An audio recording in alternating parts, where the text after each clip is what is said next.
Assalamualaikum warahmatullahi wabarakatuh. Saya Muhammad Bagas Putra Pertama dengan NIM 501332623 merupakan mahasiswa Prodi Magister Pendidikan Dasar semester 3 tahun pelajaran 2025-2026 Ganjil Universitas Terbuka.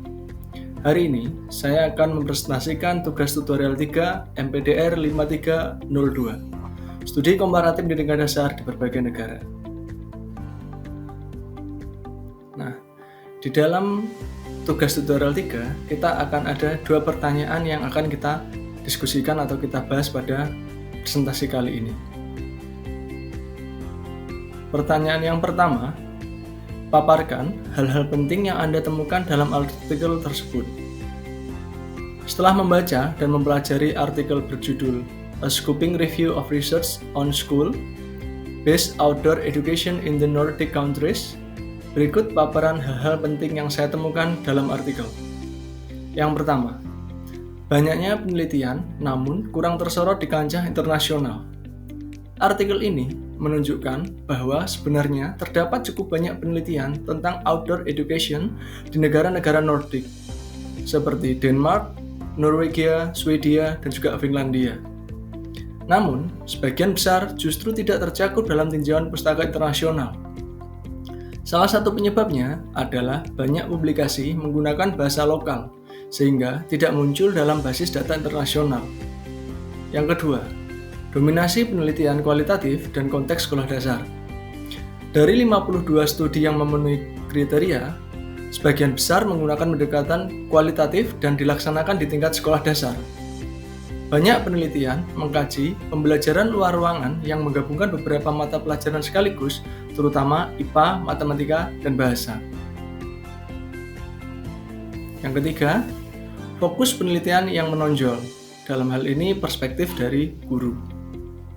Penelitian paling banyak membahas pandangan guru meliputi yang pertama, peluang pembelajaran yang lebih kontekstual. Yang kedua, hubungan sosial yang lebih baik dengan siswa. Yang ketiga, tantangan seperti keterbatasan waktu dan kekhawatiran keselamatan. Pada praktik free love sleep, isu keselamatan menjadi perhatian utama, khususnya karena kegiatan berlangsung di alam bebas dengan risiko relatif tinggi. Hal penting yang keempat yang saya temui adalah dampak outdoor education terhadap kesejahteraan siswa. Banyak penelitian menunjukkan bahwa kegiatan belajar di luar kelas berdampak positif terhadap kesehatan fisik, interaksi sosial, dan kesejahteraan emosional siswa. Siswa cenderung akan lebih aktif, lebih mudah bekerja sama, dan merasa lebih terlibat dalam pembelajaran. Namun pengaruhnya dapat berbeda tergantung gender dan juga capaian akademik. Hal penting yang saya temukan yang kelima adalah temuan tentang hasil belajar kognitif. Beberapa studi menemukan peningkatan pemahaman konsep dan keterampilan akademik melalui aktivitas belajar di luar ruangan, terutama terkait pembelajaran berbasis pengalaman. Namun hasilnya tidak selalu konsisten. Misalnya, beberapa penelitian tidak menentukan perbedaan signifikan antara kelompok luar ruangan dan juga kelas biasa pada materi matematika. Nah, berikutnya, yang keenam, pentingnya hal-hal penting yang saya temukan adalah masih minimnya kajian tentang proses pembelajaran dan digitalisasi. Penelitian terkait bagaimana guru menghubungkan pembelajaran di dalam kelas dengan kapasitas di luar masih sangat sedikit. Demikian pula, pemanfaatan sumber digital untuk mendukung pembelajaran ruang juga belum layak atau juga belum banyak diteliti. Dua hal ini disebut sebagai celah riset yang penting untuk kita kembangkan bersama. Poin penting yang ketujuh, kebutuhan pengembangan riset tentang pendidikan yang berkelanjutan. Walaupun negara-negara Nordik dikenal kuat dalam isu berkelanjutan, penelitian tentang bagaimana pembelajaran luar ruangan mendukung pendidikan untuk berkelanjutan, atau kita sebut bahasa asing, bahasa Inggris, sustainable education, masih sangat terbatas. Berikutnya, setelah saya memaparkan hal-hal yang saya dapat dari artikel tersebut, berikut kesimpulan singkat yang saya dapatkan. Bahwasanya artikel ini menegaskan bahwa praktik outdoor education di negara-negara Nordik cukup berkembang. Namun, penelitian akademiknya belum terpetakan secara utuh. Tinjauan ini menentukan 7 fokus utama kajian, yaitu perspektif guru, karakter outdoor education, kesejahteraan siswa, hasil belajar kognitif, proses pembelajaran, pemanfaatan digital, dan pendidikan yang berkelanjutan. Kedepannya, diperlukan penelitian yang lebih mendalam tentang proses pedagogis, integrasi teknologi, serta hubungan outdoor learning dengan pembelajaran yang berkelanjutan. Kita masuk ke pertanyaan yang kedua di presentasi tugas tutorial 3 kali ini. Pertanyaan kedua, apakah outdoor education yang dimaksud pada artikel telah terimplementasi di Indonesia secara umum atau di sekolah Anda pada khususnya? Jelaskan dan juga berikan contoh. Nah, setelah saya membaca dan mempelajari artikel berjudul A Scoping Review of Research on School-Based Outdoor Education in the Nordic Countries, ternyata model outdoor education di negara-negara Nordik umumnya dicirikan oleh 1. Kegiatan belajar yang rutin dan terstruktur di luar kelas. Yang kedua, kegiatan rata-rata dipandu oleh guru. Yang ketiga, menggunakan lingkungan sekitar sebagai sumber belajar. Dan yang keempat, mengaitkan pengalaman lapangan dengan materi pembelajaran di kelas.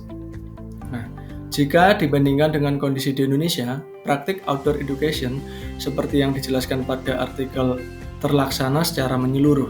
Tetapi elemen-elemen praktiknya sudah muncul baik secara umum maupun di sekolah saya bekerja. Kebetulan saya bekerja di SMP Negeri 9 Kota Kediri.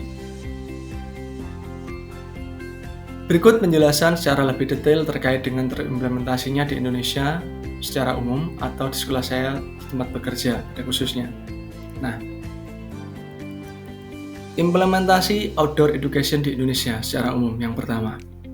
Di Indonesia, kegiatan belajar di luar kelas sebenarnya sering dilakukan, namun belum menjadi program yang rutin seperti Udeskul atau Uteskul di negara Nordik.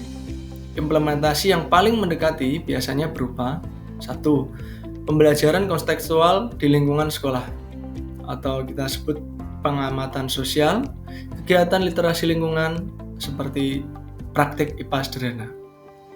Berikutnya adalah field trip ke museum, cagar budaya atau ruang terbuka. Yang ketiga, program pramuka yang memuat unsur eksperimental learning dan aktivitas luar ruangan. Beberapa sekolah juga mulai menerapkan konsep project-based learning berbasis lingkungan, seperti proyek pengelolaan sampah, kebun sekolah, atau pengenalan ekosistem lokal. Namun penerapannya cenderung tidak terjadwal tiap minggu sebagaimana pola Udeskul di Denmark dan Norwegia. Nah, yang kedua, implementasi outdoor education di SMP Negeri 9 Kota Kediri secara khususnya. Di SMP Negeri 9 Kota Kediri, tempat saya bekerja, outdoor education sudah tampak dalam beberapa praktik berikut. Meskipun belum sepenuhnya menyerupai model Nordik yang bersifat reguler dan lintas mata pelajaran. Seperti contoh yang pertama, kegiatan observasi lingkungan untuk IPS dan IPA.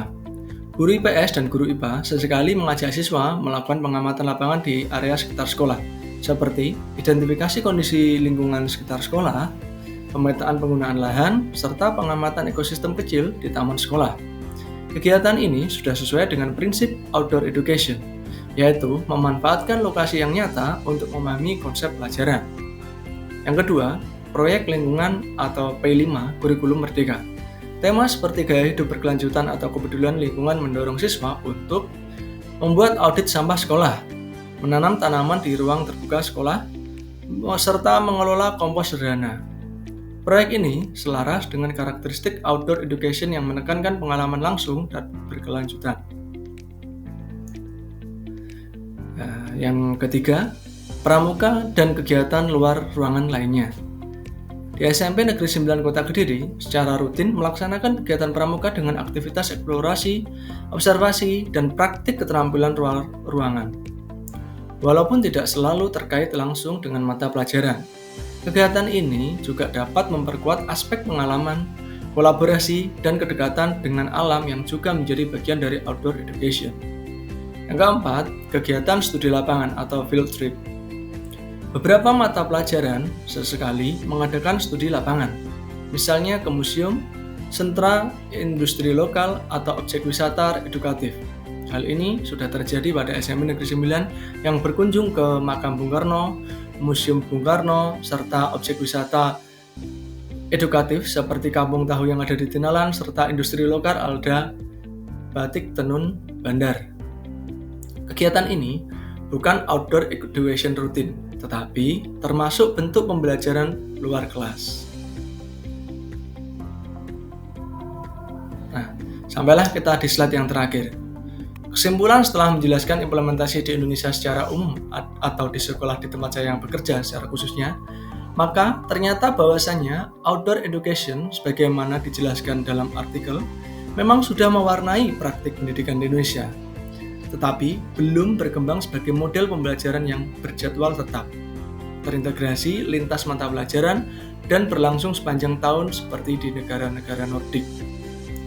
Di SMP Negeri 9 Kota Kediri, tempat saya bekerja, unsur-unsur outdoor education sudah nampak terlihat melalui observasi lapangan, P5, program penghijauan, pramuka, dan studi lapangan. Namun, jika ingin mendekati praktik Nordik, sekolah dapat mengembangkan kegiatan luar kelas yang lebih teratur, tematik, dan terintegrasi dengan tujuan kurikulum. Terima kasih. Itu tadi hasil presentasi saya pada tugas tutorial 3. Semoga dapat bermanfaat bagi kita semua dan juga dapat membawa berkah. Presentasi saya cukupi, kurang lebihnya saya mohon maaf. Wassalamualaikum warahmatullahi wabarakatuh.